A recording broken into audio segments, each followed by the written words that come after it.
እንደምትሰነበታችሁ ተመልካቾቻችን ከዚህ ኮብ ቻናል ኢትዮጵያ በልዩ ውይይት በፊታችሁ ቀርበናል። ከዚህ በፊት ስንወያይ የነበረውን ስራህን አውቃለሁ በሚል ርዕስ ከራዕይ ምዕራፍ 1 እስከ ራዕይ ምዕራፍ 3 ድረስ ባሉት የመጽሐፍ ቅዱስ ክፍል ላይ ውይይቶችን እያደረግን እንደቆየን ታስታውሳላችሁ። አሁንም ዛሬ የዛን ውይይት ቀጣይ ክፍል ይዘንላችሁ ቀርበናል።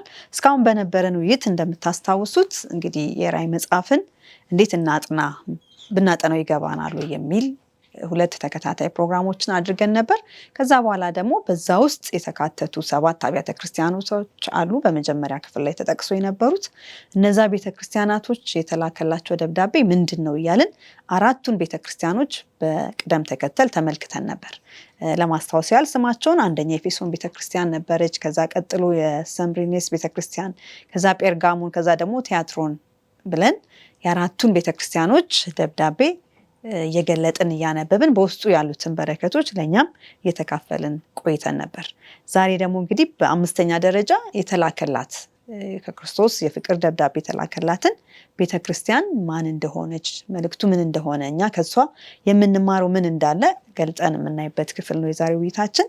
በዚህ ለውይይት የቀረቡትን አገልጋዮች አስተዋውቃችኋለሁ። በቀኝ በኩል ሲጀምር ፓስተር አይጠገብ ብርሃኑ ይገኛሉ። በግራይ በኩል ደግሞ ፓስተር ተመስገን ቡልቲ እንዲህ በውይይት አብረውን ይካፈላሉ። እኔም በውይይት መመራችሁ ትትና በለጠ እባላለሁ። ውይይታችን ግን ከመጀመራችን በፊት የእግዚአብሔር መንፈስ በመሃላችን እንዲገኝ በጸሎት እንጀምራለን። ፓስተር ተመስገን ጸሎት አድርገውልን እንጀምራለን።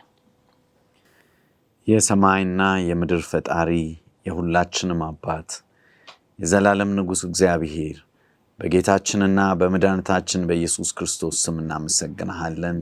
ስለ ታላቁ ፍቅርህ ደግሞም ቃልህን ልትገልጥልን ስለወደድክ በዚህ በመጨረሻው ዘመን በቃልህም እንድንመራ ለሁላችንም ጥሪ ስለምታደርግ እናመሰግንሃለን።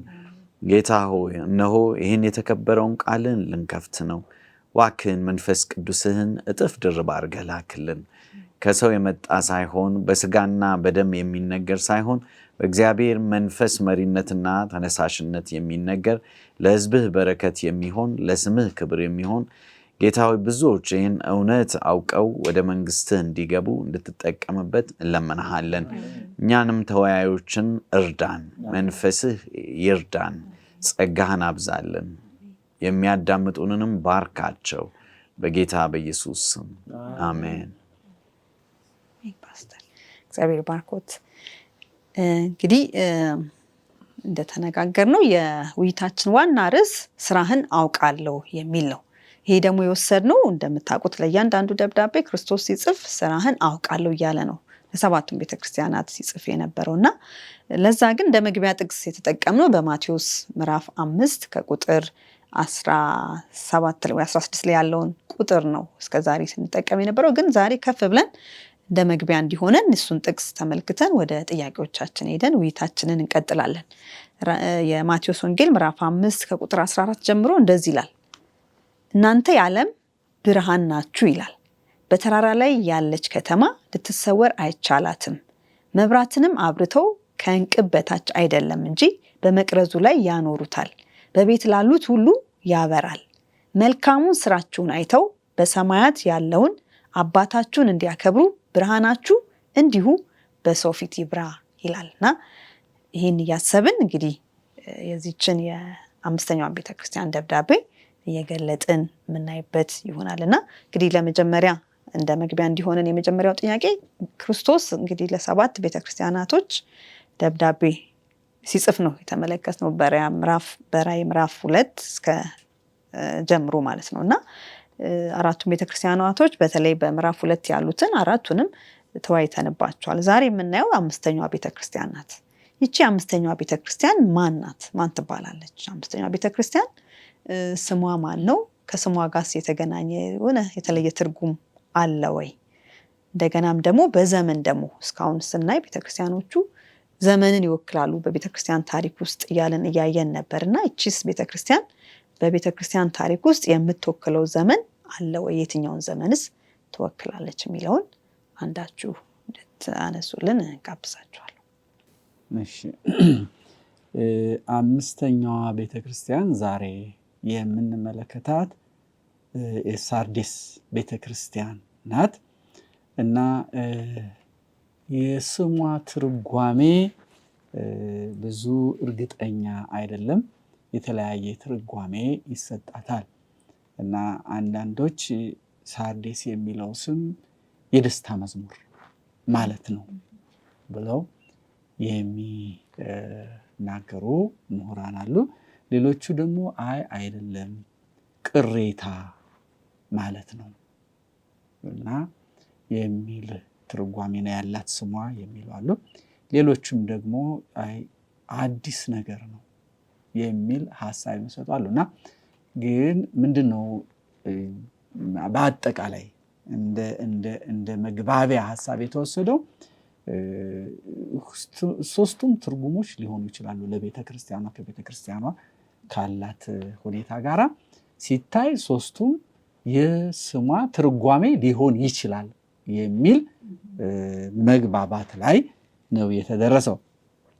ታሪካዊ ሁኔታዋን ስንመለከት ከተማዋ በጣም የምትታወቀው በንግድ ነው።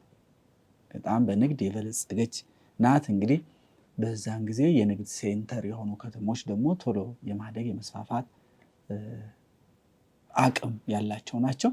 ታዲያ እንደዛ በሚሆንበት ጊዜ ደግሞ ለብዙ ነገሮች ለመጥፎም ለመልካምም ተጋላጮች ናቸውና እንደ መልካም ነገር ሆኖ የክርስትና ሴንተርም ነበረች። ከዚያ ላይ ደግሞ በፖለቲካው ለወታደራዊ ጠቀሜታም የሮም መንግስት በጣም አድርጎ ይገለገልባት ነበር። ለወታደራዊ ጠቀሜታ በጣም ስትራቴጂክ ከተማ ነበረችና እንግዲህ አሁን ይሄች ቤተክርስቲያን የምትወክለው ዘመን ብለን ስንል በክርስትና ታሪክ ከ1517 እስከ 1755 ማለት የተሐድሶ ዘመን። እንግዲህ ይሄ በክርስቲያኑ ዓለም እጅግ በጣም ታላቅ ነው። ወደኋላ እየሄድን ስንወያይ እናነሳዋለን ስለዚህ ጉዳይ እና ግን የተሐድሶ ዘመን ቤተክርስቲያንን የምትወክልናት እንግዲህ በክርስትና ታሪክ ይሄ የተሐድሶ እንቅስቃሴ ቁልፍ የሆነ ታሪክ ያለው እንቅስቃሴ ነው እና ስለዚህ ይቺ ቤተክርስቲያን ከዚህ ታሪክ ጋራ ነው መልእክቷ የሚሄደውና ስለዚህ በእርግጥም የደስታ መዝሙር ነው ልትባል ትችላለች። ምክንያቱም በዚያን ጊዜ ተሐድሶ እጅግ ታላቅ ደስታ ያመጣ ንቅናቄ ነው። ደግሞም ቅሬታ ማለት ይቻላል። ምክንያቱም በዛ እንቅስቃሴ ውስጥ እውነትን ተቀብለው የእግዚአብሔር ታማኝ ቅሬታ የሆኑ ነበሩ። አዲስ ነገርም ነው ንቅናቄው። ከረጅም ዘመን በኋላ የተነሳ ንቅናቄ ስለሆነ በጣም አዲስ ነገርም ነበርና የምትወክለው የተሐድሶ ዘመን የቤተ ክርስቲያን ታሪክን ነው መልእክቷ የሚወክለው ማለት ነው። በጣም ደስ ይላል። ጥሩ ሐሳብ ነው። ስለዚህ እንግዲህ ቀጥለን ስናይ እንግዲህ ጥሩ ትርጉም ነው ያላት ቤተክርስቲያኗ። ክርስቶስ እስካሁን ባየነው ደብዳቤ የተወሰነ ማለት እስካሁን ስናነሳው እንደነበረው ተከታታይ የሆነ ወይም አቀራረብ ነው የተጠቀመው ለእያንዳንዱ ደብዳቤና በዛ አቀራረብ መሰረት ስናይ ስሟን ከጠቀሰ በኋላ ራሱን ወደ ማስተዋወቅ ነው የሚሄደው ማንነቱን ማለት ነውና እዚህችንም ቤተክርስቲያን ራሱን አስተዋውቋታል እና በምን መልኩ ነው ራሱን ያስተዋወቃት? ምናልባት ተመልካቾች ይሄ ደብዳቤ የት ነው የምትገኘው ብላችሁ ጥያቄ ከሆነባችሁ በራዕይ መጽሐፍ ምዕራፍ 3 ከቁጥር 1 እስከ 6 ባለው ክፍል ያለውን ነው እየተወያየን ያለ ነው። ያንን ሄዳችሁ በግላችሁ እናንተ ማጥናት ትችላላችሁ። እንዴት ነው ክርስቶስ ራሱን ያስተዋወቀው? ይሄስ ራሱን ያስተዋወቀበት መንገድ ከቤተ ክርስቲያኗ ጋራ የሚያገናኛት የተለየ ነገር አለ ወይ? ከዛስ ደግሞ ምን እንማራለን እኛ የሚለውን ፓስተር ቢያነሱልን በጣም ጥሩ። አሁን ከራዕይ ምዕራፍ 3 ላይ ከቁጥር 1 ራሱ ስናንብ ምን ይላል? በሳርዴስ ላለው ቤተክርስቲያን መልአክ እንዲህ ብለህ ጻፍ፣ ሰባቱም የእግዚአብሔር መናፍስትና ሰባቱም ከዋክብት በእጁ የያዘው እንዲህ ይላል፣ ስራህን አውቃለሁ፣ በስምህ ሕያው ነህ፣ ነገር ግን ሞተሃል ብሎ ይጀምራል። ስለዚህ ክርስቶስ ራሱን የሚያስተዋውቅበት መንገድ እዚህ ጋር ሰባቱን የእግዚአብሔር መናፍስት የያዘ ሰባቱንም ከዋክብት በእጁ የያዘ ነው ብሎ ነው የሚናገረው። እንግዲህ በዚህ ስፍራ ስናይ ይሄ ከየት የመጣ ነው ስንል በራእይ ምዕራፍ 1 ላይ ክርስቶስ ኢየሱስ ሰባት ከዋክብት በእጁ እንደያዘ ነው የሚናገረው። ዮሐንስ ክርስቶስን ሲያይ አለባበሱ፣ ግርማው፣ ደግሞ የሚያደርገውን ነገር ሁሉ ሲያይ እዛ ውስጥ የተገለጹ ናቸው። ግን ምን ያደርጋል? ያቺ ደብዳቤው የሚጻፍላት ቤተክርስቲያን ያለችበትን ሁኔታ የሚያመላክት ነገር ላይ ያተኩራል ማለት ነው። አሁን በዚህ ጊዜ ምንድን ነው የሚለው? ቤተክርስቲያኒቱ ታች ቁጥር 2:1 ላይ እንዳለው በስም ሕያው ነኝ ትላለህ፣ ነገር ግን ሞተሃል ይላል። ምን ነበረች ያቺ ቤተክርስቲያን?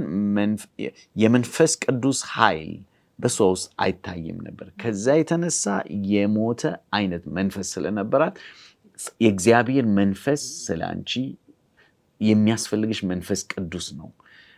ሁል ጊዜ ጌታ ኢየሱስ ሲቀርብ መፍትሄ ይዞ ነው የሚቀርበው። ዝም ብሎ ለመኮነን ወይም ለመደቆስ ተስፋ ለማስቆረጥ ሳይሆን መፍትሄ ይዞ ነው የሚቀርበውና የሞትሽ ነሽ፣ የሚያስፈልግሽ ደግሞ መንፈስ ነው፣ መንፈስ ቅዱስ ነው ይላል። ሁለተኛው ደግሞ ሰባቱን ከዋክብት በእጁ ያዘው የተባሉት እነዚህ ሰባቱ ከዋክብት እዛው ምዕራፍ 1 ቁጥር 20 ላይ እንደተጻፈው ለየቤተ ክርስቲያናቱ ላለው መላእክት ጻፍ ነው የሚለውና እነዛ መላእክት ማለት እነማን ናቸው? የቤተ ክርስቲያኒቱ መሪዎች ናቸው ይላል። ስለዚህ እግዚአብሔር የቤተ ክርስቲያን አመራርንም ሽማግሌዎችንም ወንጌልን ስራ የሚሰሩትንም ሰዎች በእጄ ያዝኩኝ እኔ ነኝ ይህን መልእክት እየላኩኝ ያለሁኝ ይልና ስራህን አውቃለሁ፣ ግልጽ አድርጎ ስራህን አውቃለሁ እያለ ይናገራታል። ስለዚህ ጌታ ኢየሱስ የሚያሳየው አንድ ስቲል የቤተ ክርስቲያኒቱ ጉዳይ በእጁ እንዳለ፣ እንዳልጣላት፣ እንዳልተዋት አሁንም ጉዳይ እንዳለው እግዚአብሔር ከዛች ቤተ ክርስቲያን። ሁለት ደግሞ መፍትሄው እሱ እጅ እንዳለ፣ መፍትሄው ደግሞ የሞተን ነገር የሚቀሰቅስ የእግዚአብሔር መንፈስ በእጁ እንዳለ የሚያሳይ መግቢያ ነው የሰጣት ማለት ነው። በጣም ይገርማል። እንግዲህ አሁን እንዳልነው እስካሁን እንዳየነው ሁሉ ለእያንዳንዱ ቤተክርስቲያን ካሉበት ሁኔታ የተገናኘ ነገርን ነው እያነሳ ከራሱ ባህሪ ከስሙ እየተጠቀመ ራሱን የሚያስተዋውቀውና ለዚህችን ቤተክርስቲያን እንግዲህ ከሞተችበት ያው ልትሆን የምትችለው በክሱ መንፈስ እንደሆነ በሱ እጅ ባለው ከሱ ልትቀበለው በምትችለው መንፈስ እንደሆነ እየነገራት ነው ማለት ነው።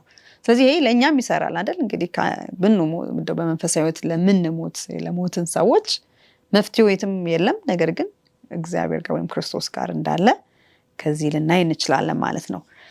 የቀጠልን እንግዲህ ስናይ እንግዲህ እስካሁን በተጠቀምነው አካሄድ ክርስቶስ ራሱን ካስተዋወቀ በኋላ ያቺን ቤተክርስቲያን የሚያመሰግናት ነገር ካለ ያነሳል። በዚህ ቤተክርስቲያን የምስጋና ርዕስ አድርጎ ያነሳው ነገር አለ ወይ? ስለምንስ ምክንያት ተመስግናለች? የተመሰገነችበት ነገር ካለ እንደው ለእኛስ ምን ትምህርት ሊሰጠን ይችላል? ወደዛ ከመግባቴ በፊት ቅድም ፓስተር ተመስገን ካነሳው ላይ ሰባቱ መናፍስት እንግዲህ ስለ መንፈስ ቅዱስ ነው የሚናገረው እና ሰባት የፍጹምና የሙሉነት ምልክት ነው እና መንፈስ ቅዱስ ማን ነው ሲባል እዚህ ላይ ነው መልሱ ቢገኘው። መንፈስ ቅዱስ ፍጹም የሆነ አምላክ፣ ሁሉን ነገር ማወቅ የሚችል፣ ሁሉን ነገር ማድረግ የሚችል እና በቤተ ክርስቲያኖች የሚሰራው ይሄ መንፈስ እና ይሄ የሚያሳየው ምንድነው? እግዚአብሔር በቤተ ክርስቲያን የሚሰራውን ስራ በቅርበት ነው የሚከታተለው። በጣም በቅርበት መንፈስ ቅዱስ እያንዳንዱ ቤተ ክርስቲያን ውስጥ የሚደረገውን እንቅስቃሴ ይከታተላል እና መከታተል ብቻ አይደለም።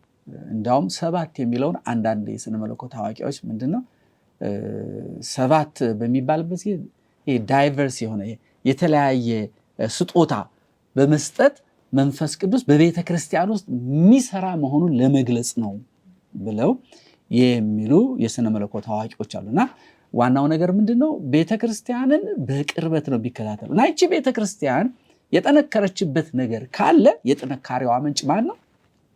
መንፈስ ቅዱስ። መንፈስ ቅዱስ ነውና ይሄ ነው መጨመር የፈለኩት እና ስራህን አውቃለሁ ይላል። ስራህን አውቃለሁ የሚለው አነጋገር እሱ ራሱ በደንብ አድርገን ማየት የሚያስፈልግ ይመስለኛል። እና ስራህን አውቃለሁ ሲል አሁንም መልእክቱን የላከው ክርስቶስ ሁሉን አዋቂ፣ ከሱ የሚሰወር ምንም አይነት ነገር የለም በፍጹም። እና ይሄ ለኛም አሁን በደንብ አድርገን ይሄንን ወደ ራሳችን ልናመጣው ያስፈልጋልና እኛ በእግዚአብሔር ልክ እንደተገለጠና እንደሚነበብ መጽሐፍ ነው። በእግዚአብሔር ፊት የሚሰወር ምንም ነገር የለም። ስለዚህ ቤተክርስቲያኗ እንድታውቅ የፈለገው አንዱ እግዚአብሔር ሁሉን የሚያውቅ አምላክ ነው እና ከእግዚአብሔር መደበቅ የሚቻል ነገር ምንም ነገር የለምና መዝሙረ ዳዊት የሚለው ነገር አለው። መዝሙር 139:2-3 ምንድነው? አንተ መቀመጤን መነሳቴን አወቅ አይደል? ሐሳቤን ሁሉ ከሩቅ አስተዋል፣ መርምረህ መንገዶችን ሁሉ ቀድመህ አወቅ ነው የሚለው። ስለዚህ እኛ በእግዚአብሔር ዘንድ ማንነታችን የታወቀ ነው፣ ህይወታችንም ደግሞ የታወቀ ነው። አንዳንድ ጊዜ ይህን እንዘነጋለን። የሳርዴስ ቤተክርስቲያንም አሁን እግዚአብሔር የፈለገው ይሄንን ነው እና አንዳንድ ጊዜ ይህን እንዘነጋለን። የሐናና የሰጲራ ችግር ይሄ ነው፣ ችግር ነው። ከሰው ሲደበቁ ከእግዚአብሔር የሚደበቁ ይመስላቸዋል። እኛም ከሰው ስንደበቅ ከእግዚአብሔር የምንደበቅ ይመስልናል። ይሄ በፍጹም ልብንና ኩላሊትን የሚመረምር አምላክ ነው ይላል መዝሙር 7:9 ላይ እና ይሄ በደንብ መታየት ግን የሚያመሰግንበት የሚለው በእውነቱ እቺ ቤተክርስቲያን እንዲያውም በምስጋና እንደሌሎች ቤተክርስቲያን አልጀመራትም። በጣም የሚያሳዝነው ስም አለህ ነው የሚለው። ስም አለህ ግን ምን ሆነሃል? ይሄ በጣም ከባድ አነጋገር ነው እና ስም ምንን የሚያወክል ነው? ባህሪን የሚወክል ስነ ምግባርን የሚወክል ነውና ይቺ ቤተክርስቲያን ቅድም እንደተነጋገርነው የሳርዴስ ቤተክርስቲያን የተሐድሶ ዘመን ቤተክርስቲያን ናት እና ለምንድነው ስም አለህ ግን የሞትክ የተባለው ብለን ስናስብ ስም አላት። ይቺ ቤተክርስቲያን በጣም የገዘፈ ስም አላት። ስሟ ምንድነው? የተሐድሶ ዘመን ቤተክርስቲያን። በዚያን ጊዜ ተሐድሶ ዓለምን ያነቃነቀ ታላቅ ስራ የሰራ ንቅናቄ ነው ተሐድሶ አይደል? እና የሰራ ንቅናቄ ነው እና ይሄ ንቅናቄ ምን ሆኖ ነው ስም አለህ ሞታል የተባለው? ምን ሆኖ ነው ጥያቄው። መታወቅም ያለበት ይሄ ነውና ሁለት ችግር ነበር። እና ሁለት ችግር ምንድነው? ቤተክርስቲያኗ ልክ በዳንኤል ምዕራፍ 8:12 ላይ እውነትን ወደ ምድር ጣለ ረገጣት ነው አይደል የሚለው? ብዙ እውነቶች ወደ ምድር ተጥለው ተረግጠው ነበር። በተለይ ከሁለተኛው 100 ክፍለ ዘመን አጋማሽ ጀምሮ ብዙ የአሕዛብ አስተምሮች፣ የጣዖት አምልኮ ፕራክቲሶች የክርስትና ስም እየተሰጣቸው ባለፈው አይተናል አይደለም? በጨለማው ዘመን የነበረችው የመካከለኛው ክፍለ ዘመን ብዙ የሐሰት አስተምሮች ወደ ምድር ገብተው የእግዚአብሔር እውነት ደግሞ ወደ ምድር ተጥለው ነበር። ወደ ቤተክርስቲያን ገብተው እነዛ ወደ ምድር ተጥለው ነበር እና ይሄ ንቅናቄ መጥቶ እነዛን ተደብቀው የነበሩ እውነቶች ሁሉ ፈልፍሎ አወጣቸው እና በጣም በተለይ 5 ታላላቅ እውነቶች ታስታውሳላችሁ ወጥቶ ነበር። መጽሐፍ ቅዱስ ብቻ መጽሐፍ ቅዱስ ብቻ። በዚያን ጊዜ ለምንድነው መጽሐፍ ቅዱስ ብቻ የተባለው? የቤተክርስቲያን ይሄ ትውፊቶች፣ የሰው ንግግር፣ ትራዲሽን ቦታ ወስዶ ስለነበር እንዳውም እኩል ነው ተባለ። ከመጽሐፍ ቅዱስ ጋር እኩል ነው። ልክ መጽሐፍ ቅዱስ የሚለው እንደምንቀበለው ይህንንም ደግሞ ልንቀበል ያስፈልጋል። ለምን? ምክንያቱም እነዚያንም በመጽሐፍ ቅዱስ የነበሩትን ሐዋርያት፣ ነቢያት ያነጋገረው መንፈስ ቅዱስ ነው። አሁን እዛ ላይ መንፈስ ቅዱስ በቤተክርስቲያን በሙላት ይሰራል ብለን እንዳልነው እሱ ነው። ከዛ በኋላ የነበሩትን አባቶችና የቤተ ክርስቲያን መሪዎችም የተናገረው ማን ነው? መንፈስ ቅዱስ ነው። ስለዚህ ያ ሁለቱም እኩል የሆነ ቦታ አለው፣ እኩል ቦታ ሊሰጠው ይገባል ተብሎ እኩል ቦታ እንዲሰጠው በቃል ግን በተግባር ደግሞ ሲታይ እንደውም ጭራሽ ያኛው ማለት ትውፊት የሚባለው ከእግዚአብሔር ቃል ገዘፍ ያለ ቦታ ተሰጥቶት ነበርና አሁን ምንድነው የሆነው? ይሄንን ነው እንግዲህ አንቀበልም ያለው። ከዛ ደግሞ እምነት ብቻ የሚል ይዘው መጡ በተሐድሶ ንቅናቄው። ለምንድን ነው? ምክንያቱም ስራ የሚባል ነገር ጽድቅ በስራ የሚባል የለም። ጽድቅ በእምነት ነው፣ ከክርስቶስ በነፃ የምንቀበለው ነገር ነው። ከዛ ጸጋ ብቻ የሚባል ምክንያቱም የክርስቶስ ጸጋ በእምነት ስንቀበለው ነው በእኛ ውስጥ ህይወት የሚፈጥረው የሚል እና ክርስቶስ ብቻ ምን የሚባሉ ነው? ጻድቃን መላእክቶች ወደ እግዚአብሔር ያደርሱናል የሚባል ብዙ ትምህርት ስለነበር የለም አሉ። ክርስቶስ ብቻ ነው መጽሐፍ ቅዱስ የሚለው ክርስቶስን ብቻ ነው። ከዛ ስግደት ደግሞ ለእግዚአብሔር ብቻ አሉ። ምክንያቱም ለመላእክቶችም ለቅዱሳንም ስግደት ስለነበረና ይሄንን እውነት ያመጣ ተሐድሶ ንቅናቄ ከጊዜ በኋላ ስሙ እየገዘፈ ሲሄድ እውነትን እየመረመረ እንደ ድሮ የማውጣት ሂደቱ የተወሰነ ርቀት ከሄደ በኋላ በጣም ረጅም ርቀት ከሄደ በኋላ እየደከመ መጣ። ያም ብቻ ደግሞ ሳይሆን ወዲያው ትክክል ነው ፓስተር ያለው። ከዚያ ደግሞ ምን ሆነ? ከጥቂት ጊዜ በኋላ ከተሐድሶ ከሪፎርሜሽን ጥቂት ጊዜ በኋላ ወደ ምን ተመጣ? ይሄ አጉል ክርክር በቤተ ክርስቲያን ያ ዶክትሪናል የሆኑ ፖለሚክስ፣ ይሄ አጉል ክርክር፣ ጠቃሚ ባልሆኑ ነገሮች ላይ ጊዜ ማቃጠል፣ አንዳንድ ውሃ ቀጠነ በሚል መከራከር ተጀመረ። ከዚያ ቀጥሎ ቢብሊካል ስኮላስቲሲዝም የሚል ምንድነው? ደግሞ ልክ እንደ ፍልስፍና መጽሐፍ ቅዱስን ወደ ፍልስፍና የመቀየር መከራከር ምን ያጣ ሆነ? የእግዚአብሔር መንፈስ የቀሰቀሳቸው እነ ሉተር የሚያደርጉት ቤተክርስቲያኒቱ እንደገና ሪቫይቭ ሆና የነበረችውን መጥቶ የነበረውን እውነት እንደገና ሌላ ጥግ በመያዝ ይሄ በፍልስፍና በክርክር ለመታየት በመሞከር የሚደረገው ነገር ስፍራ ወሰደና ቤተክርስቲያኒቱን ወደ መግደል ደግሞ ወሰደ። ኃይልም አመጣ። ይሄ ክርክሩ ወደ ኃይልም ወሰደ። መከፋፈል ብቻ ሳይሆን ኃይል ፈጠረ። እርስ በርሳቸው በኃይል የመገፋፋት ሁኔታ ፈጠረ።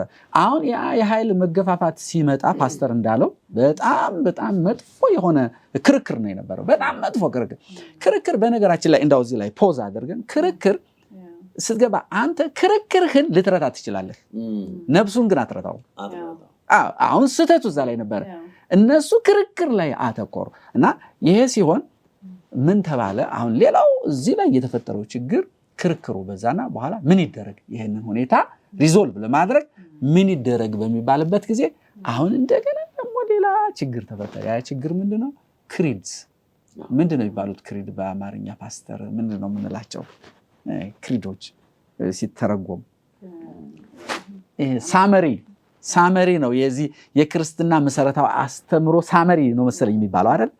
የአስተምሮው በቃ የተጨመቀ እንዲህ ነው ብላ ቤተክርስቲያን የምታወጣቸው እንደ አዋጅ የምታወጣቸው የአስተምሮ እንትኖች ናቸው። እነዚያ ናቸው እና እንዲሁ ስናያቸው ምንም ክፋት የሌላቸው ይመስላሉ። ግን ትልቁ ችግር ምንድን ነው? እነዚህ ነገሮች ትልቁ ችግራቸው አንድ ጊዜ ከጸደቁ በኋላ አይሻሻሉ፣ አይቀየሩም፣ እንዳሉ ይቀመጣሉ። እንዴ ከጥንት ጀምሮ የነበሩን ያስተምሮ እንትናቸው መሰረታዊ መግለጫዎቻችንን እንዴት ከጥንት ጀምሮ የሚባል ነገር ስላላቸው ተጨማሪ ብርሃን የመፈለግ እድልን በጣም አድርገው ያጠባሉ። እና አሁን እንዲህ አይነት ነገሮች ስለነበሩ አሁን እዚህ ላይ ነው ክርስቶስ ያተኮረው። ያን ትልቁን ስም ያለውን ብዙ ድንቅ ነገርም የሰራውን ተሐድሶ እነ ማርቲን ሉተር ብዙ ዋጋ የከፈሉለት ከጊዜ በኋላ እነሱ ካለፉ በኋላ የተቀበለው ትውልድ ግን ወደ እንደዚህ አላስፈላጊ ነገር ገብቶ ቤተክርስቲያኗ ምን ሆነች? በቃ በስም የተሐድሶ ንቅናቄ በስም ብቻ እንዲቀር አደረገውና አሁን ክርስቶስ እዛ ላይ ያተኮረው በዚህ አይነት ሁኔታ እንደነበረ ነው የምናስተውለው። በጣም እግዚአብሔር ይስጥልን። ጥሩ ውይይቶችን አድርገናል እስካሁን። ስንጀምር ጀምሮ 5ኛው ደብዳቤ ለማን የተጻፈው ለሰርዴስ ቤተክርስቲያን መሆኑን አየን፣ ትርጉሟን አየን። እንደገና ደግሞ ክርስቶስ ራሱን ያስተዋወቀበትን መንገድ፣ እንደገናም ደግሞ ቤተክርስቲያኗ የተመሰገነችበትን ምክንያት እያየን ነበር እስካሁን የቆየ ነው። ተመልካቾቻችን እስካሁን በነበረን ውይይት እንደተባረካችሁ ተስፋ እናደርጋለን። ላፍታ ግን ትንሽ ደቂቃ እረፍት አድርገን ተመልሰን በቀሩት ጥያቄዎች ውይይት የምናደርግ ይሆናል። አብራችሁን ቆዩ።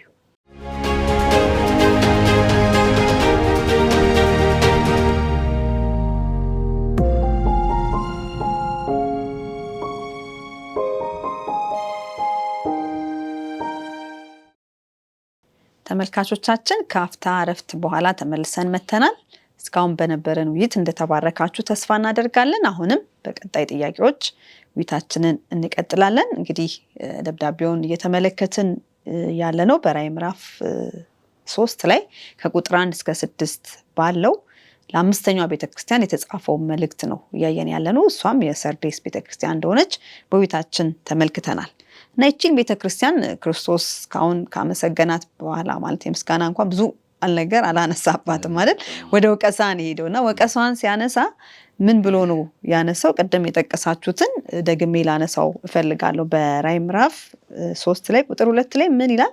ስራህን አውቃለሁ፣ ሕያው እንደመሆን ስም አለህ፣ ሞተህማል፣ ስራ በአምላክ ፊት ፍጹም ሆኖ አላገኘሁትምና ይላልና እንደዚህ አይነት ደረጃ አንድ ሰው እንደ ክርስቲያን ወይ እንግዲህ እንደ ቤተክርስቲያንም ሊደርስ ይችላል ወይ? በምንስ ምክንያት እንደዚህ አይነት ሁኔታ ውስጥ ቅድም የተወሰነ አንስታችሁልናል። በእርግጥ ልንገባ የምንችልበት እንደ ግልም እንደ ቤተክርስቲያንም በምን ምክንያት እንዲህ አይነት ውስጥ ልንገባ እንችላለን? ከዚህስ ደግሞ ልንጠበቅ የምንችለው ምን ብናደርግ ነው የሚለውን እንደው ብታነሱልን። ስራ ብቻ ማለት ስም አለን ግን ዋናው ህይወቱ የለንም ማለት ነውና ትንሽ ከባድ ነው ስናስበው ከበድ ያለ ይመስላልና እንዲህ አይነት ሁኔታዎች ውስጥ እንደ ግለሰብ እንደ ቤተክርስቲያን ልንገባ የምንችልበት በምክንያት ነው። እንዴትስ ደግሞ ከዛ መጠበቅ እንችላለን እንዳንገባ? እንግዲህ ቤተክርስቲያኒቱን እንዲያውም ይሄኛው አማርኛ ትርጉሙ ምን ይላል? በስም ሕያው ነህ፣ በስም ሕያው ነህ። ሲያዩ በቃ አለው ትላለህ፣ ትታወቃለህ፣ ነገር ግን ይላል ሞታል። አሁን እኔ ይህን ነገር ሳይ በሁለት መልኩ ነው የማየው። ሳርዴስ ቤተክርስቲያን እዛ ያሉት ምዕመናን በዛ ዘመን የኖሩ ሰዎች ራሳቸውን የሚያዩበት መነጽርና እግዚአብሔር እነሱን የሚያይበት መነጽር የተለያየ ነው። ውጤቱ የተለያየ ነው። ውጤቱ በጣም የሚገርመው እሱ ነው። እነሱ ምንድነው የሚሉት? ደህና ነን፣ እግዚአብሔርን እያመለክን ነው፣ የእግዚአብሔርን ስራ እየሰራን ነው፣ ለእግዚአብሔር ታማኝ ነን፣ እግዚአብሔር ከኛ ጋር ነው የሚሉት የነበር። ጌታ ግን ምን ይላል? በስም ሕያው ነህ፣ ነገር ግን ምን ሆናል? ሞታል። በእግዚአብሔር ዓይን ስትታይ፣ በእግዚአብሔር ቃል ስትመረመር፣ እግዚአብሔር ያስቀመጠልህን መስፈርት ወይም ስታንዳርድ ጋር ስትነጻጸር የሞትክ ነህ። ከዚህ የበለጠ ክፉ ነገር የለም። እውነት ለመናገር ራስህን ወይም ራስሽን ክበሽ እያየሽ ግን ህይወትሽ ባዶ ሆኖ መታየት በእግዚአብሔር ፊት ትልቁ ነገር ለኛ በዚህ ዘመን ለምንኖረው ቤተክርስቲያን ህዝብ ክርስቲያኖች ትልቁ ነገር ምንድነው? እግዚአብሔር ሰው እንደሚያየው እግዚአብሔር አይ። አንዳንድ ጊዜ ለራሳችን የምንሰጠው ግምት እግዚአብሔር የሚሰጠን ላይሆን ይችላል። እግዚአብሔር እንደሚያየው እግዚአብሔር ለሳሙኤል እንደተናገረው ሰው ፊትን ያያል፣ እግዚአብሔር ግን ልብን ያያል ነበር ያለውና ሳርዴስ ቤተክርስቲያን በራሷ አመለካከት ሾዝ ኦኬ። ኦልሞስት ሁሉም ቤተክርስቲያናት በራሳቸው አመለካከት ደህና ነበሩ። ደህና ነበሩ። ላውዶቅያንም ቤተክርስቲያን ለወደፊት የምናያት ደህና ነች፣ እኔ ምንም ችግር የለብኝም የምትል ነች። በእግዚአብሔር መነጽር ግን ሲታዩ አብዛኞቻቸው ከሁለቱ በስተቀር ችግር የነበረባቸው ናቸው። ከሁሉም ደግሞ ይችኛ አሁን ለምሳሌ ያለፈውን ቤተክርስቲያን ቲያትሮንን በምናይበት ጊዜ በቃ እውነትን ለድርድር የሚያቀርቡ እንትን የሚሉ እያልን ነው። እችኛዋ ቤተክርስቲያን ግን የሞተች ቤተክርስቲያን ነው የምትባለው። የሞተች ቤተክርስቲያን የለችም። በእግዚአብሔር እይታ ስፍራዋን የለቀቀች ቤተክርስቲያን ነች። እኛ ዛሬ በእግዚአብሔር ፊት እንዴት ነው? ግን እኮ ሰው ራሱን ቆም ብሎ ቢመረምር እኮ መንፈስ ቅዱስ ይነግረዋል። አዎ ቅድም እንዳልነው የእግዚአብሔር መናፍስት 7ቱ የእግዚአብሔር መናፍስትን በእጁ የያዘው ይላል። ክርስቶስ ኢየሱስ ዝም ብሎ አይደለም ከኛ አንድ ነገር የሚጠብቀው። መንፈስ ቅዱስን ለአብያተ ክርስቲያናት ጌታ ሰጥቷል። ያ መንፈስ ቅዱስ ደግሞ ጌታ መንፈስ ቅዱስ ደግሞ አንዱ ስራው ልብን፣ አእምሮን፣ ኮንሸንስን፣ ልቦናን፣ ህሊናን እንድንመረምር ነው የሚያደርግ። ይወቅሳል ይላል የእግዚአብሔር መንፈስ ይወቅሳል። እየወቀሰንም ችግራችን ምንድን ነው? እንተዋለን። መንፈስ ቅዱስ እየወቀሰን ሲሄድ እኛ ዝም ስንል ለራሳችን ሐሳብ ለራሳችን ልብ ሐሳብ አሳልፈን አልፈን እንሰጣለን ማለት ነው። ያ ደግሞ ትልቅ አደጋ ነው። እቺ ቤተክርስቲያን እንግዲህ እንደዛ ነበረች። የሚያስገርመው ግን እግዚአብሔር መቼም ቢሆን ተስፋ አይቆርጥም። የሚያስገርመኝ ይሄ ነው። በየዘመኑ በማንኛውም ታሪክ ብንመለከት እግዚአብሔር ተስፋ ቆርጦ አያውቅም። ሰይጣን ኦልሞስት የእግዚአብሔርን ሕዝብ እያታለለ እያደነዘዘ፣ አሁን እቺ ቤተክርስቲያን ሰርዴስ ቤተክርስቲያን ኃይለኛ መንፈሳዊ ድንዛዜ ውስጥ የወደቀች ነች። ኃይለኛ ዓለምና ቤተክርስቲያን ዓለምና ቅዱስ የሆነውና ቅዱስ ያልሆነው ነገር የተቀላቀለበት ሁኔታ ነው። ስም አላት፣ ነገር ግን የሞተች ነች። አንዱ መጽሐፍ ቅዱስ ስናይ አንድ ሰው ሞተ የሚባል መጽሐፍ ቅዱስ ምን ይላል? አንዱ መንፈሳዊ ሞት በኃጢአት ነው ሰው የሚሞተው። ከኃጢአታችሁ የተነሳ ሙታን ነበራችሁ ይላል እግዚአብሔር ቃል። ኤፌሶን ላይ ምዕራፍ 2 ከቁጥር 1 ስንመለከት ሙታን ነበራችሁ። ሮሜ ምዕራፍ 6 ቁጥር 13 ላይ ሙታን ነበር ይላል በኃጢአት። አንዱ የገደላት ሰርዴስ ቤተክርስቲያንን ኃጢአት ነው፣ መደራደር ነው፣ እውነትን ለድርድር ማቅረብ ነው፣ ባወቁት እውነት ደግሞ አለመኖር ነው። ሌላው ደግሞ የሰርዴስ ቤተክርስቲያን አንዱ በጣም የሚገርመው ነገር ምንድን ነው? ሰርዴስ ቤተክርስቲያንን ስናይ በሐሰት ትምህርት አልታማችም ወይም አልተወቀሰችም። እንዲህ ታደርጊያለሽ እንዲህ አልተባለም። በአንቺ መካከል ይህን ሐሰት ትምህርት የሚያስተምሩ አሉም አልተባለም። የሳርዴስ ቤተክርስቲያን ትልቁ ችግሯ ሄረሲ ወይም የሐሰት አስተምሮ ሳይሆን መንፈሳዊ ድንዛዜ ነው። ህይወት የለም። የእግዚአብሔር መንፈስ በውስጧ እየሰራ አልነበር። ለምን? ለእግዚአብሔር መንፈስ በር አትከፍትም ነበር። በስጋዊ ነገር ላይ ቅድም እንዳልነው እውነትን አግኝተው ነበር። ለስንት ዘመን የተረገጠውን እውነት እግዚአብሔር ጥቂት ሰዎችን አስነስተው ህይወታቸውን ገብረው በስንት ስቃይ ውስጥ እያለፉ እውነትም ወደፊት ካወጡ በኋላ ደግሞ ከነሱ ቀጥለው የሚመጡት ደግሞ ማሾፍ ጀመሩ። ያንን እውነት መሰጠት ያለበትን ደረጃ ሳይሰጡት ቀሩና መንፈሳዊ ድንዛዜ ውስጥ ገቡ። ላይፍለስነስ፣ በቃ ህይወት የላቸው። ወደዛ ነው የወደቁት። የሚያሳዝን። ለዛም ነው ግን እንደዚህ አሁን ቁጥር 3 ላይ ምን ይላል? እንግዲህ እንዴት እንደተቀበልክና እንደሰማህ አስብ ይላል አይደል? አስብ። ለዚህም ይሆናል ስንት ዋጋ ነው የተከፈለበት፣ ስንት ነፍስ ነው የተገበረበት። እዛ የደረሰው እውነት በቀላል አይደለም። እንዴት ልበልሽ፣ ከዛ በፊት በነበሩት አብያተ ክርስቲያናት ዘመን እውነት ኦልሞስት ከጭቃ ጋር ተላውሶ ተረግጦ የነበረበት ነው። ቅድም ፓስተር ሲናገር እንደነበረው እግዚአብሔር በትልቅ መስዋዕት ሰዎችን አስነስቶ እግዚአብሔር ስለማይሸነፍ ጌታ ተስፋ ስለማይቆርጥ እንደገና ታድሶ በቤተ ክርስቲያን ውስጥ እንዲነሳ እውነት ከፍ እንዲል ቅድም የተነገሩት ደህንነት በክርስቶስ ብቻ፣ እኛ የምናምነው በመጽሐፍ ቅዱስ ብቻ፣ በቂ ነው መጽሐፍ ቅዱስ ብቻ፣ መመለክ ያለበት እግዚአብሔር ብቻ የሚሉ አስተምሮች ሲመጡ ቀላል አይምሰልሽ። እንዳለ ዓለምን ማለት ክርስትናን ታሪክን የቀየረ ነው። በኋላ ግን ምንድነው ያንን እንዴት እንደተቀበልክ አስታውስ ነው የሚለው። በቀላል የመጣ አይደለም፣ ትልቅ ዋጋ የተከፈለበት ነው። ነገር ግን ያንን ነገር ከእጅ የያዙት ወርቅ እንደ መዳብ ይቆጠራል እንደሚባለው እንደዛ ሆነባቸው የሆነ ቦታ ላይ ማለት ነው። እና መልካም ስም አለኝ ብሎ ይላሉ፣ ግን የሞቱ ናቸው። የእግዚአብሔር መንፈስ መገኘት በመካከላቸው አይታይም ነበር። አክቲቪቲዎች አሏቸው፣ እንቅስቃሴዎች አሉ፣ ባህል የሆኑ በቤተክርስቲያን ውስጥ የሚደረጉ ስርዓቶች አሉ፣ ግን ህይወት የለም። የእግዚአብሔር መንፈስ በመካከላቸው አይሰራም ነበርና ትልቅ የሚያሳዝን ቅድም እንዳልሽው ምንድነው የተነበበው? ስራ በአምላኬ ፊት ፍጹም ሆኖ አላገኘውም ይላል። ትልቁ ነገር አክቲቪቲ አላችሁ፣ ትሯሯጣላችሁ፣ ፕሮግራም ታወጣላችሁ፣ ቤተክርስቲያን ትሄዳላችሁ፣ አገልግሎቶች፣ ስርዓቶች ይካሄዳሉ። ነገር ግን በእግዚአብሔር አይን ሲታይ በአምላኬ ፊት ፍጹም ሆኖ አላገኘሁትም። በእግዚአብሔር ቃል ሲመዘን፣ በእግዚአብሔር መንፈስ ሲመዘን፣ በእግዚአብሔር እይታ ልብንና ኩላሊትን የሚመረምረው እግዚአብሔር ሲያየው ምንም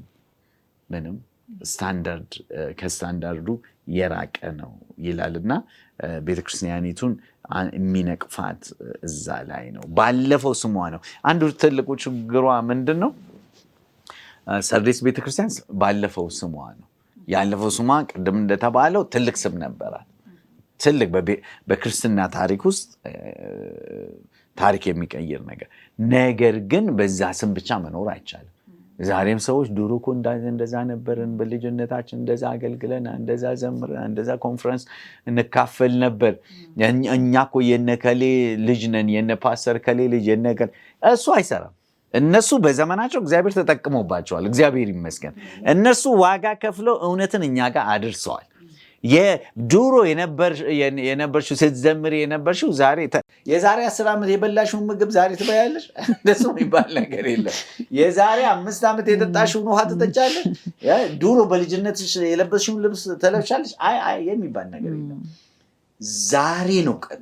በየዕለቱ ነው ከጌታ እጅ የምንቀበለው መና። ለዚህ ነው በየጊዜው የሚወርደው። በየዕለቱ የእግዚአብሔርን መንፈስ፣ የእግዚአብሔርን ኃይል፣ የእግዚአብሔርን ቃል እየተመገብን ለእግዚአብሔር ክብር እንኖራለን። ባለፈው ስም መኖር አይቻልም ለማለት ነው። በጣም እግዚአብሔር ባርክ ፓስተር። ከዚህ እንዴት እንወጣለን ወደሚለው አሁን ነጥቡ እዛ ላይ ነው። እኛ ሁሉም ማወቅ የሚፈልገው እቺ ቤተክርስቲያን አልሰራሽም አይደለም የተባለችው፣ ስራሽ ግን ሙሉ አልሆነም ነው።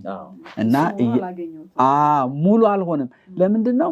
ልክ እነዚያን እንዳገኙ በዛው ያ መንፈሳዊ ግለት በነ ማርቲን ሉተር ዘመን የነበረው መንፈሳዊ ግለት ቀጥ እነሱ ሌትና ቀን መጽሐፍ ቅዱስን ያጥኑ የመረመሩ ያን ሁሉ እውነት ያወጡት።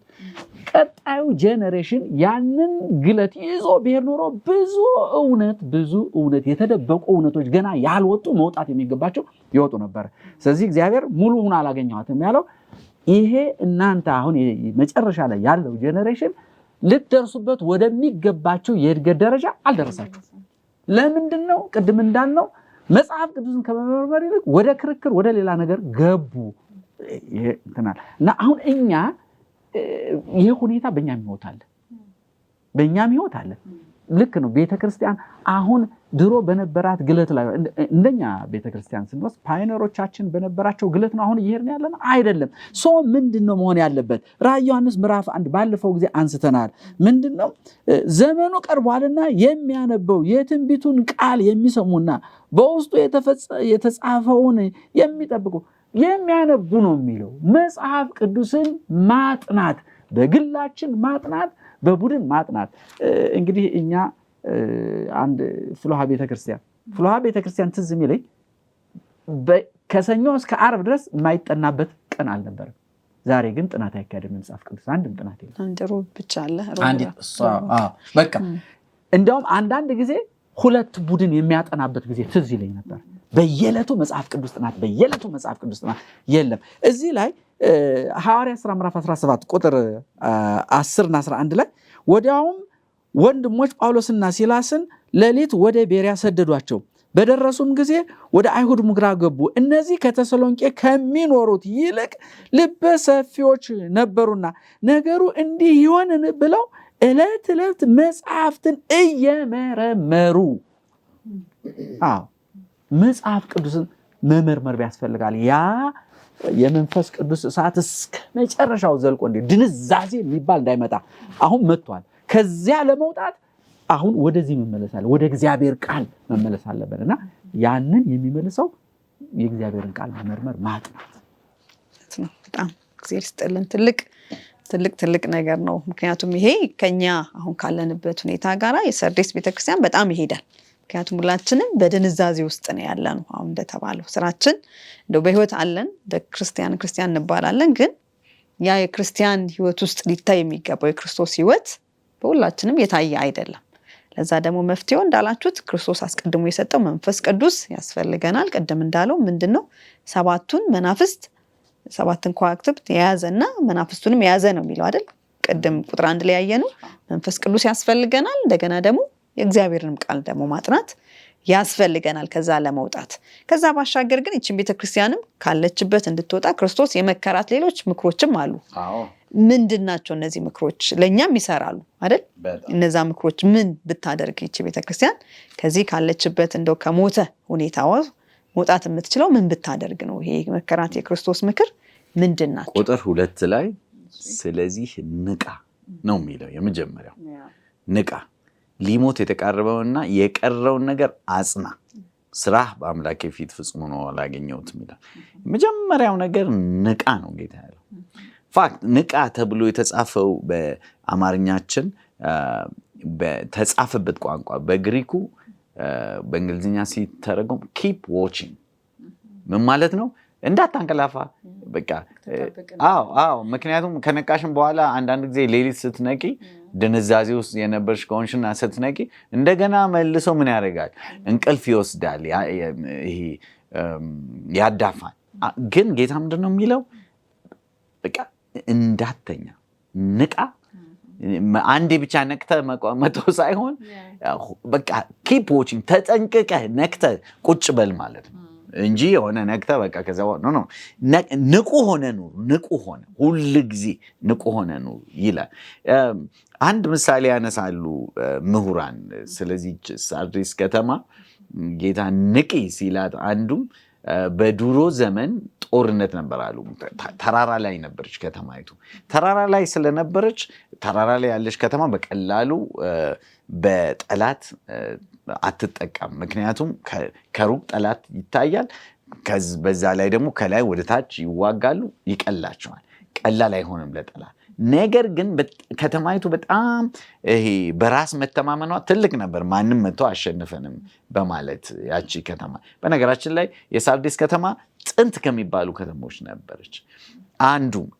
አንዱ ምንድነው ረጅም ዘመን ከኖረች በኋላ ምን የሆነች ከተማ ነች? ማንነቷ በኋላ ላይ የወደቀ በሮም ዘመን የድሮ ክብሯ፣ የድሮ ዝናዋ፣ የድሮ ብልጽግናዋ የተረሳበት ዘመን ነው ሳርዴስ ቤተክርስቲያን። እና በዛን ዘመን ውስጥ አንዱም ምን ነበረ? ማንም አጠቃንም እያለች ስታስብ አንድ ጊዜ አይደለም 2 ጊዜ ባልተጠበቀ ሁኔታ ኃይለኛ ሽንፈት ገጥሟት ነበር። አንደኛው ሳይረስ ወይም ቂሮስ የሚባለው በ549 ክርስቶስ ልደት በፊት በፍጹም ሳይጠብቁ አሸነፋቸው። ትልቅ ሰርፕራይዝ ነው የሆነባቸው። ሁለተኛው ደግሞ አንቲዮከስ የሚባለው ከክርስቶስ ልደት በፊት በ218 ኦልሞስት ከ300 ዓመት በኋላ እንደገና ተሸነፈች። ስለዚህ ለምንድን ነው ያ ሁሉ ሽንፈት የደረሰባት? ማንም አጠቃንም ማንም አሸንፈንም የተደላደልንን ብሎ ስለሚያስቡ ነው። ጌታ ምን አላት? ንቂና ጠብቂ። ያንን ምሳሌ ስለሚያውቁን ነው። ንቂና ጠብቂ። ኬርለስ የመሆን ይሄ በራስ መተማመን፣ በእግዚአብሔር ላይ አለመደገፍ፣ ሰይጣን ዙሪያችንን ዞሮ እንደሚያጓራ መርሳት፣ እነዚህ አይነት ነገሮች ለከፍተኛ ውድቀት ስለሚዳርጉ ንቂ። ሁል ጊዜ ይሄ ንቂና ተመለሰችተኛ የለም። ኪፕ ዋቺንግ ማለት ተጠንቅቀሽ በንቃት ጠብቂ ራስሽን የሚል።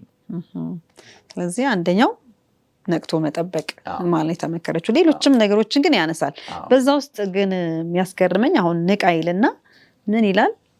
እንግዲያስ ባትነቃ እንደ ሌባ እመጣብሃለሁ ብሎ ደግሞ ይናገራልና ክርስቶስ እቺ ቤተክርስቲያን ባትነቃ አይመጣም ማለት ነው ወይስ ምን ለማለት ነው? አሁን ንቃ አለዛ ግን እንደ ሌባ እመጣብሃለሁ ነው።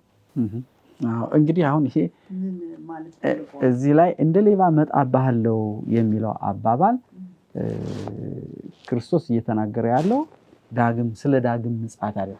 እና ይሄ አባባል በእርግጥ ኢየሱስ ክርስቶስ ይሄንን አባባል ተጠቅሞበታል እና ስለ ክርስቶስ ዳግም ምጽአትም አፕላይ የሚሆነው ቃሉ በመጽሐፍ ቅዱስ ውስጥ በዚህ ኮንቴክስት ግን ስንመለከተው እሱ አይደለም። ይህች ቤተክርስቲያን የገጠማት መንፈሳዊ ችግር አለ። ያ መንፈሳዊ ችግር ቤተክርስቲያኗን ወደ ምን እየወሰዳት ነው? በቃ ወደ ሞት እየወሰዳት ነው። ሞት ስንል መንፈሳዊ ሞት ማለት ነው። ከፍተኛ ድንዛዜ ውስጥ ገብታለች። አሁን ከዛ እንድትወጣ ነው እየመከራት ያለው።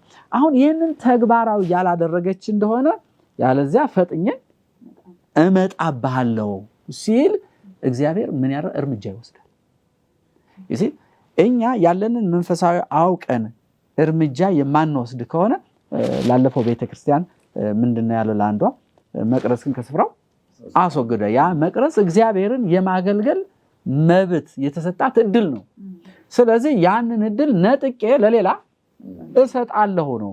አሁን የዛው ተመሳሳይ ማስጠንቀቂያ ነው። ከዚህ ዝለታቸው ወጥተው ያ መጀመሪያ ላይ ወደ ነበረው መጽሐፍ ቅዱስን የመመርመር ተጨማሪ እውነትን የማግኘት በክርስትና ዕውቀት የማደግ ነገር መልሰው ካላመጡት ከዚያ በኋላ እነሱን እንደ ቤተክርስቲያን ምን ያደርጋቸዋል?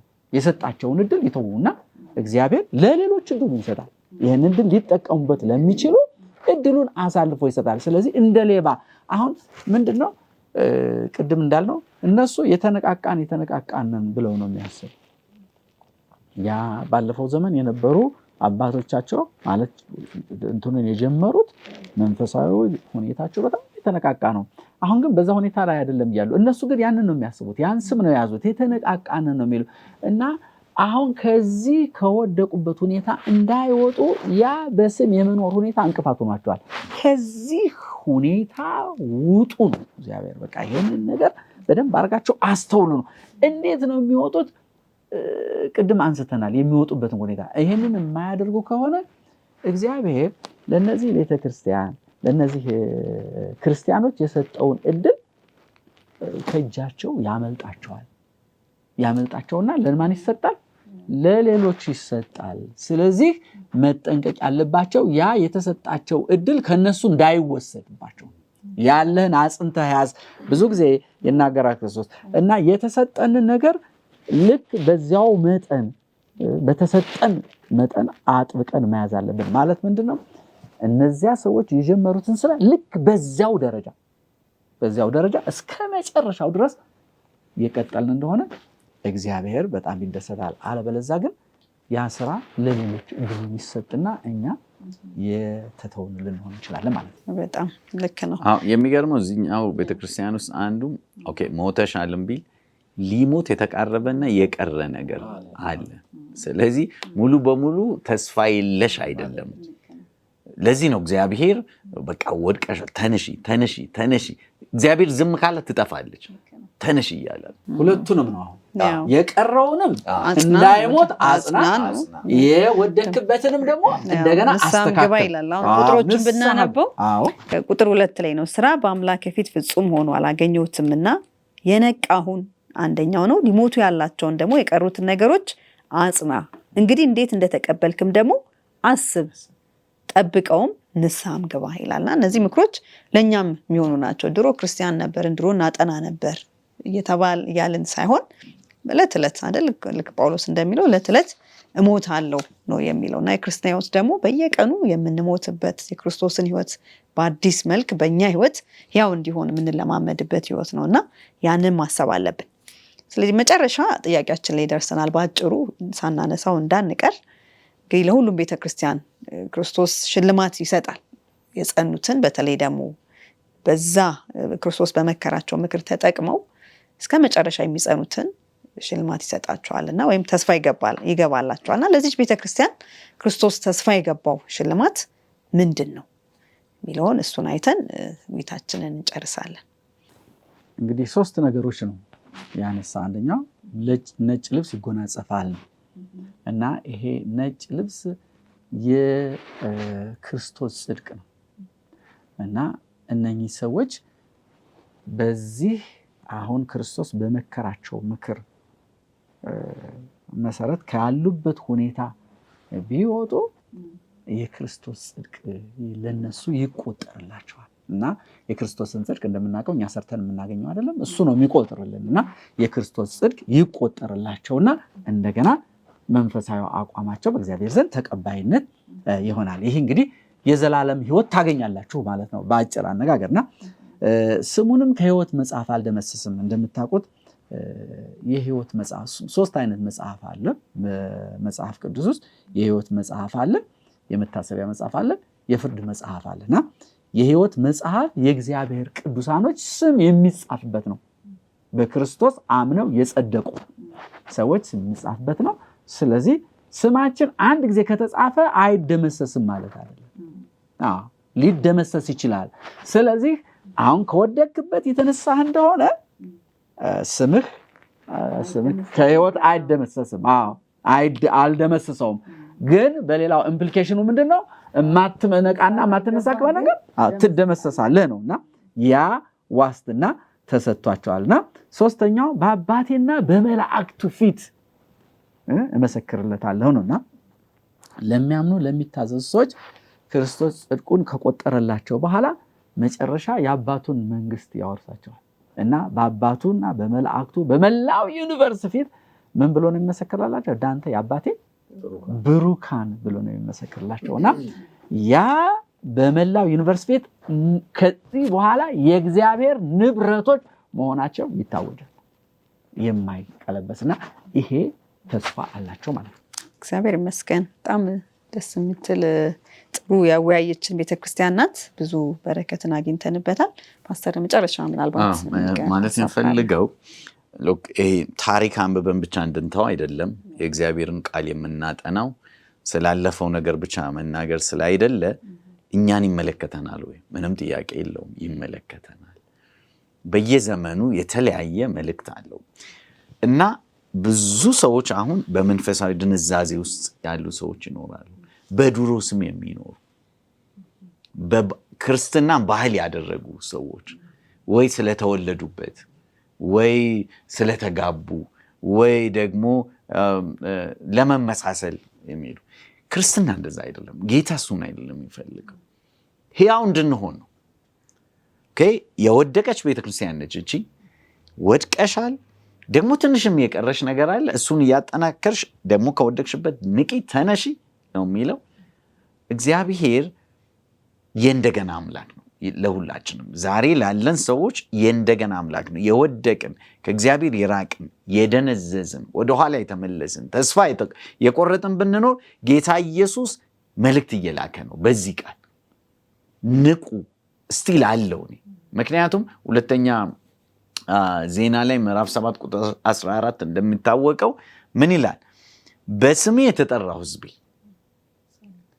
ሰውነታቸውን አዋርደው ቢጸልዩ ከክፉ መንገዳቸው ቢመለሱ ከሰማይ ሆኜ እሰማቸዋለሁ፣ ኃጢአታቸውን ይቅር እላለሁ፣ ምድራቸውን እፈውሳለሁ ይላል። እግዚአብሔር ሊረዳን። የሚገርም ነገር ነው እግዚአብሔር ነገር። እኔ ብዙ ጊዜ ነው የምናገረው፣ እንደ እግዚአብሔር የሚያሳዝን የለም። ሁል ጊዜ ከኛ ተስፋ ቆርጦ የማይመለስ ሊመልሰን የሚፈልግ ሊያድነን የሚፈልግ ያሰበልን ቦታ እንድንደርስ የሚፈልግ አምላክ ነውና የወደቅን ተስፋ የቆረጥን ወደኋላ የተመለስን ደግሞ በስም ብቻ ያለን ክርስቲያኖች እግዚአብሔር በመንፈስ ቅዱሱ ያ መንፈስ አለ። 7ቱ መናፍስት በእጁ ይዟል። መንፈሴ ነው መፍትያችሁ። መንፈስ ቅዱስ፣ ስለ መንፈስ ቅዱስ ኃይል ከምንም ጊዜ በላይ መጸለይ ያለብንና መነቃቃት ያለብን ጊዜ ነው ብዬ አስባለሁ። አመሰግናለሁ። እግዚአብሔር ይባርካችሁ። ሁለታችሁም ግሩም የሆነ ውይይት ነው ያደረግነው። ተመልካቾችም በብዙ እንደተባረካችሁበት ተስፋ እናደርጋለን። እንግዲህ ለዛሬ የተወያየነው ራዕይ ምዕራፍ 3 ላይ 5ኛዋ ቤተክርስቲያን የተጻፈላትን ደብዳቤ የገለጥን ነበር ያየነው። የሰርዲስ ቤተክርስቲያን ትባላለች። የሚገኘው ከምዕራፍ 1 ማለት ከቁጥር 1 ከራዕይ መጽሐፍ ምዕራፍ 3 ከቁጥር 1 እስከ 6 ባለው ክፍል ላይ ነው። ብዙ የተለየ ከዚህ የበለጠ ብዙ በረከቶችን በግላችሁ ብታጠኑ ታገኙበታላችሁና በግላችሁ እንድታጠኑ ጋብዛችኋለን። እስካሁንም በነበረን ውይይት ብዙ እኛ በዚህ ተባርከናል። እናንተም እንደምትባረኩበት ተስፋ እናደርጋለን። እነዚህ ምክሮችን እኛም ተቀብለን ለነሱ ያዘጋጀውን ሽልማት እኛም ለመቀበል ጌታ ሁላችንም ይርዳን። አሁን ውይይታችንን ስንጨርስ ጸሎት አድርገን እንጨርሳለን። ከፓስተር አይጠገብ ጋር ጸሎት አድርገን ውይይታችንን እንጨርሳለን። እንጸልይ። እግዚአብሔር አምላካችን ሁል ጊዜ በቃልህ አማካኝነት ስለምትመክረን፣ ስለምትገስጸን፣ ስለምታስተምረን ያለንበትን መንፈሳዊ ሁኔታ አቋማችንን እንድናውቅ ስለምትረዳ እናመሰግናለን። እግዚአብሔር አምላክ ሆይ ብዙዎቻችን በመንፈሳዊ ድንዛዜ ውስጥ ነው ያለነው። ያለፈውን ዘመን እያሰብን ነው የምንኖረው። ግን እኛ ካለንበት ውድቀትና ድንዛዜ መነሳት ስላለብን ይህንን ድምጽ ሰምተን ራሳችንን እንድናርምና እንድናስተካከል ከወደቅንበት እንድንነሳ አንተ እርዳን። በስም ብቻ ሳይሆን ተግባራችንም ደግሞ ሞልቶ እንድታገኘው መንፈስ ቅዱስ ልባችን እንዲለውጥ እንጸልያለን። አድማጮቻችንን ሁሉ ባርክ። በጌታችን በመድኃኒታችን በኢየሱስ ክርስቶስ ስም አሜን።